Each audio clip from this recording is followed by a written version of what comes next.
Assalamualaikum.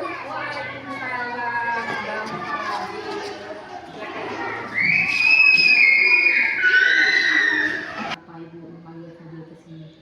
Jauh, karena saya terlambat sekolah. Iya, karena Fadil terlambat datang ke sekolah. Ibu sudah konfirmasi dengan guru piket dan guru yang lain bahwa Fadil bukan hanya di jam pelajaran ibu saja yang terlambat. Ternyata di jam pelajaran lain pun Fadil terlambat juga ke sekolah. Nah, ibu mau tahu alasan Fadil kenapa terlambat datang ke sekolah? Bangunnya kesiangan. Bangunnya kesiangan. Oke, dia bangunnya kesiangan. Fadil masih ingat nggak keyakinan kelas yang sudah kita sepakati bersama? Ingat, Bu. Baik. Keyakinan kelas yang mana yang Fadil ingat yang sudah dilanggar? Datang ke sekolah tepat waktu. Datang ke sekolah tepat waktu. Oke, harusnya Fadil datang ke sekolah itu tepat waktu, sesuai dengan keyakinan kelas kita. Untuk kedepannya ada nggak solusi dari Fadil supaya Fadil tidak terlambat ke sekolah? Bangun lebih cepat supaya tidak terlambat ke sekolah. Baik, Fadil akan bangun lebih cepat supaya tidak terlambat ke sekolah, ya. Oke, untuk kedepannya berarti Fadil mulai menerapkan pembiasaan bangun pagi lebih cepat supaya tidak terlambat datang ke sekolah, ya.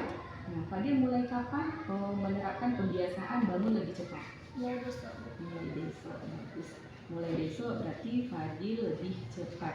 Semoga nanti Fadil bisa berkomitmen untuk melakukan pembiasaan bangun lebih cepat supaya tidak terlambat datang ke sekolah, ya.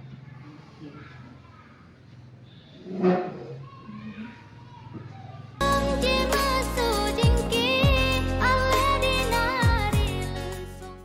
Kira-kira Rizka tahu nggak kenapa Rizka dipanggil ke sini? Tahu, Bu, karena tadi Rizka makan di kelas. Iya, makan di kelas yang Rizka lakukan tadi di saat jam pelajaran berlangsung itu perbuatan benar atau salah? Salah, Bu. Salah, ya. Sebenarnya kalau mau makan di kelas itu tidak apa-apa. Ibu kalau lapar juga ini makan di kelas. Tapi kita harus lihat dulu waktu dan tempatnya. Nah, tadi Rizka makan di kelas itu pasti ada alasannya. Nah, kenapa Rizka? Makan, Bu, karena tadi di rumah nggak sempat sarapan. Buru-buru ke sekolah karena terlambat bangun tidur. Baik. Selain makan di kelas, ada nggak cara lain yang bisa Rizka lakukan? Ada, Bu, harusnya tadi Rizka sarapan dulu di rumah. Rizka, kamu ingat nggak keyakinan kelas yang sudah kita sepakati? Ingat, Ingat, ya. Kira-kira makan di kelas melanggar keyakinan kelas kita nggak? jangan Ya, bagus. Kira-kira keyakinan kelas yang mana yang Rizka langgar? tidak makan di kelas saat jam pelajaran. Iya, tidak makan di kelas saat jam pelajaran itu sudah menjadi keyakinan kelas kita. Nah, untuk kedepannya apa yang mau Rizka perbaiki supaya Rizka tidak makan lagi di kelas? Tidur cepat, bangun lebih awal supaya sempat sarapan dulu di rumah. Baik, jadi Rizka kapan mau memperbaikinya? Mulai besok. Besok dan memperbaikinya, ya. Nah, Ibu berharap nanti kedepannya Rizka akan menjadi anak yang disiplin lagi dan taat peraturan. Pasti bisa ya Rizka, ya? Janji? Oke, tos. Al-Fazilah, kelas 5 di SD Negeri 9 Matangkuli.